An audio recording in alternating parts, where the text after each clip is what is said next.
Hello，李家郭梁生今日同大家嚟到洪水橋 Leo 睇一個特色單位，係一個一房地花單位，花園84尺，實用面積282尺，請入嚟睇下。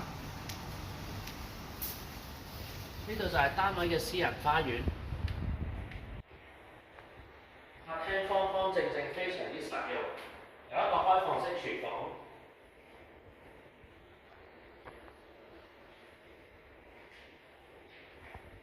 呢個就係睡房位置啦，非常之大。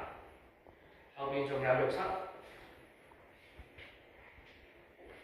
浴室係原裝交樓標準，配備浴缸。